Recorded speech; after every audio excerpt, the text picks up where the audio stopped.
राधे राधे दोस्तों, कैसे हैं आप सब। मैं बिल्कुल ठीक हूँ। राधा के संसार में आप सभी का स्वागत है। आप सबको शुभ नवरात्रि। सबका नवरात्रि शुभ हो। सबका नवरात्रि कैसे चल रहा है कमेंट में जरूर लिखिएगा। आज जो मेरा ये वीडियो है, ये है पंचम दिन की पूजा की कथा। पंचम दिन की पूजा में कैसे माँ का क्या नाम है, माँ क्या रूप धारण करके आए थे, इस रूप के माँ की कथा क्या है, और इस रूप में माँ को कौन सा भोग चढ़ा, माँ का प्रिय भोग क्या है, माँ का प्रिय फूल क्या है, माँ को प्रिय रंग का पोशाक, कौन सा रंग का पोशाक धारण कराए या खुद करे, उस विषय में आज मेरा ये वीडियो है। तो वीडियो को अंत तक देखते रहिए बिना स्किप किए। और आपको अगर वीडियो अच्छा लगेगा तो लाइक शेयर कर दीजिएगा, जिससे सबका भला हो, सबको जानकारी मिले। तो आज देखिए, मेरा पूजा पाठ हो गया है और आज हम माता के सामने बैठ करके वीडियो बना रहे हैं। तो ये जो है माता का जो 5वां दिन का कथा है, माता का 5वां दिन का नाम है माता स्कंद माता। माता का 5वें दिन का नाम क्या है, माता स्कंद माता।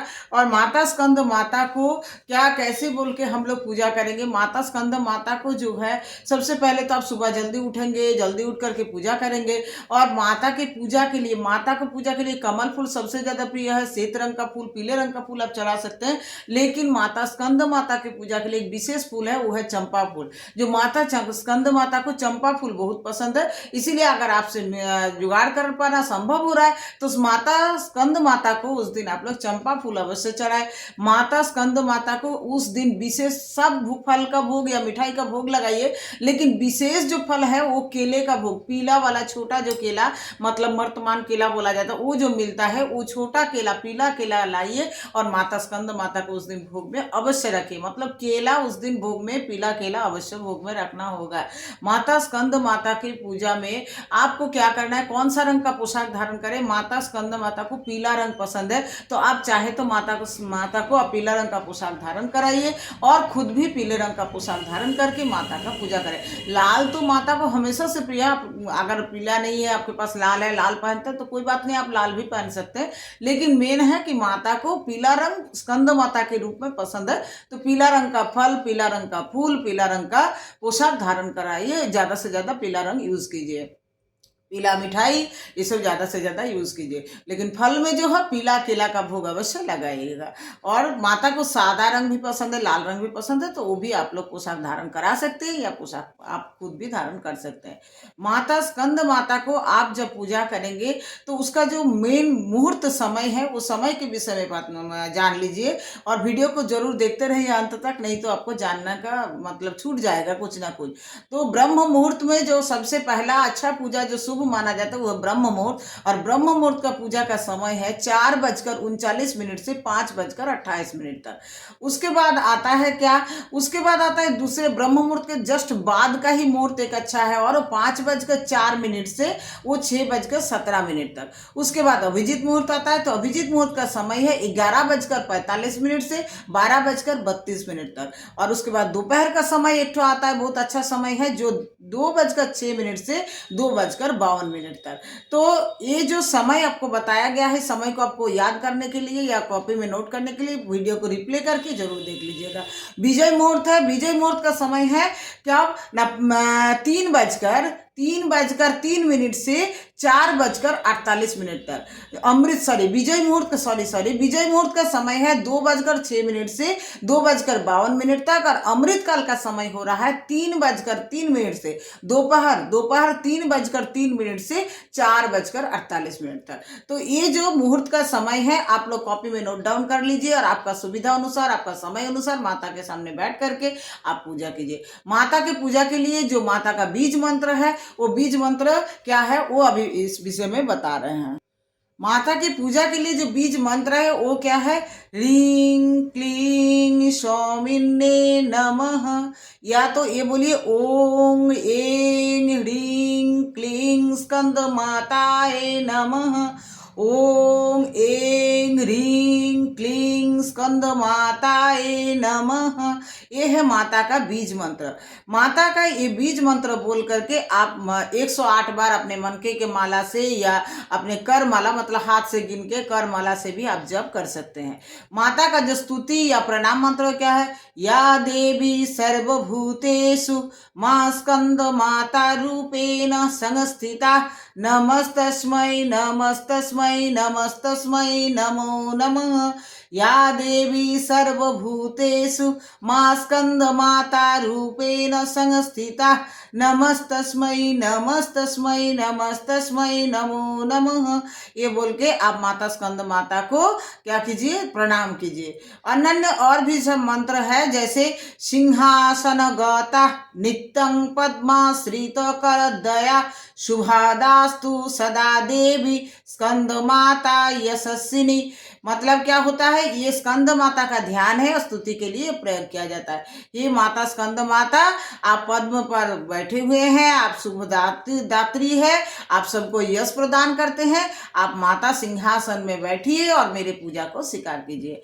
तो माता स्कंद माता को आप ऐसे पूजा कीजिए। जब आप स्कंद माता को पूजा करेंगे तो आपको मन को शांति मिलेगा, ज्ञान और समृद्धि प्राप्त होगा, भक्तों के जीवन में सारे संकट नाश हो जाएगा और निसंतान व्यक्ति को संतान सुख प्राप्त होगा। तो माता स्कंद माता को अगर आप जब पंचम दिन में पूजा करेंगे तो माता से वरदान के रूप में अपने सुख समृद्धि प्राप्त कीजिए, जगत के सुख समृद्धि प्राप्त कीजिए, जगत के सारे संकट को नाश करने का प्रार्थना कीजिए, शत्रुओं को विनाश करने का प्रार्थना कीजिए और निसंतान व्यक्ति जो भी है सबको बोलिए कि हे माता सभी निसंतान को संतान प्राप्ति कराए, आप सभी को वरदान दे। तो ऐसे करके आप माता से वरदान मांगे। माता स्कंद माता के जो कथा है वो क्या है कि आप लोग जानते हैं कि तारकासुर नाम का एक राक्षस था जो भयानक असुर था और ब्रह्मा जी से वरदान प्राप्त, अमरता का वरदान पाना चाहता था। लेकिन ब्रह्मा जी ने जब अमरता का वरदान देने से इनकार कर दिया तो माता स्कंद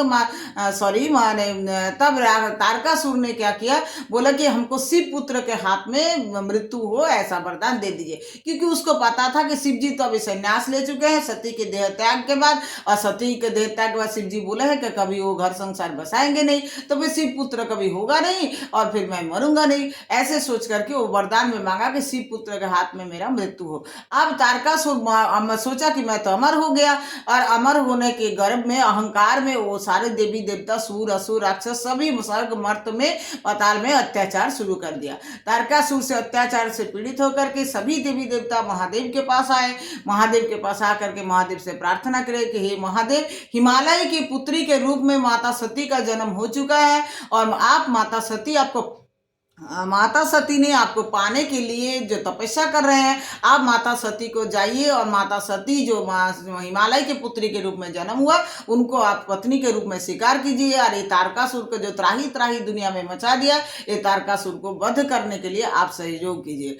तो फिर उस सभी देवताओं की स्तुति से प्रसन्न होकर के महादेव जी पार्वती माँ के पास गए। उनका जो तपस्या चल रहा था, जैसे माता ब्रह्मचारिणी रूप में वो तपस्या कर रहे थे, वो तपस्या से प्रसन्न होकर के उनको शिव को पति रूप में, मतलब मुझे पति रूप में पाओ ऐसा वरदान प्रदान किए, और जिससे माता पार्वती के साथ फिर शिव जी का विवाह हुआ। शिव जी माता पार्वती के पास आए।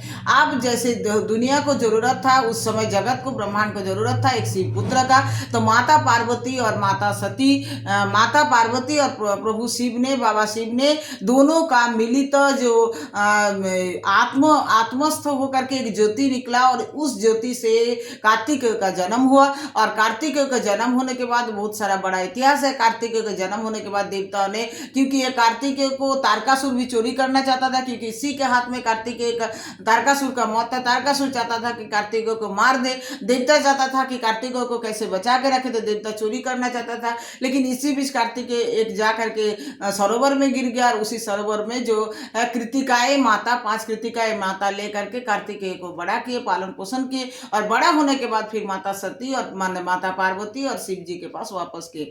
अब माता पार्वती उस समय स्कंद माता का रूप धारण किए, और कार्तिकेय को माता पार्वती ने जो युद्ध करने का शिक्षा प्रदान किया, अस्त्र शस्त्र प्रदान किए, जिससे कार्तिकेय ने देवता को सेनापति नियुक्त किया गया। और कार्तिकेय ने फिर क्या किया, माता पार्वती मतलब माता स्कंद माता से शक्ति लेकर के, माता स्कंद माता से युद्ध का प्रशिक्षण लेकर के एक कुशल सेनापति के रूप में प्रकट हुए, और कुशल सेनापति के रूप में तारकासुर से युद्ध हुआ, देवता और असुर में, और तारकासुर कार्तिकेय के हाथ में वध हुआ। तो माता कार्तिकेय की माता स्कंद माता के रूप में माता स्कंद माता को पूजा किया जाता है। माता स्कंद माता को पूजा करने से सभी संकट दूर होता है और किसी को भी जो संतान नहीं है, संतान प्राप्ति का वरदान मिलता है। तो सभी भक्तों, आप लोग से विनती है कि माता स्कंद माता को पूजा करते समय सभी के लिए मंगल कामना किए। जिसका भी जगत में संतान नहीं, जिसको संतान के लिए दुख है कि मुझे संतान नहीं है, तो सभी के लिए प्रार्थना कीजिए, हे माता, ये जगत में जिसका भी संतान नहीं है और संतान पाने के लिए तड़प रहे, आप सभी पर कृपा करें और सभी को संतान प्राप्ति का सुख दे। तो माता से पूजा करके अब माता स्कंद माता का पूजा समापन जो है उस दिन का पूजा विराम कर सकते हैं। और पूजा में जो है मेन बीज मंत्र, स्तुति मंत्र, स्तव, प्रणाम मंत्र करके माता सप्त जो बुक है और किताब सप्तशती का पाठ 2 अध्याय 4 अध्याय जितना आपसे जो दो टाइम सुबह शाम करके संभव है और पूजा कर लीजिए। मेन है कि समय, उस समय का जो पहले हम दे दिए हैं टाइम टेबल, उस टाइम टेबल को नोट डाउन कर लीजिए और वो नोट डाउन के हिसाब से आपका सुविधा अनुसार आप पूजा कीजिए। ये वीडियो आप लोगों को कैसा लगा? अच्छा लगा है तो चैनल को सब्सक्राइब कर लीजिएगा और लाइक शेयर कर दीजिएगा। राधे राधे, हरे कृष्ण, हरि बोल। आज माता का दर्शन मेरे यहाँ है और ये है मेरे ठाकुर जी का दर्शन, ये मेरे राधा गोविंद जी का दर्शन। राधे राधे, हरे कृष्ण, हरि बोल, जय श्री कृष्ण, जय माता दी, जय माता जी, जय माता जी, जय माता जी।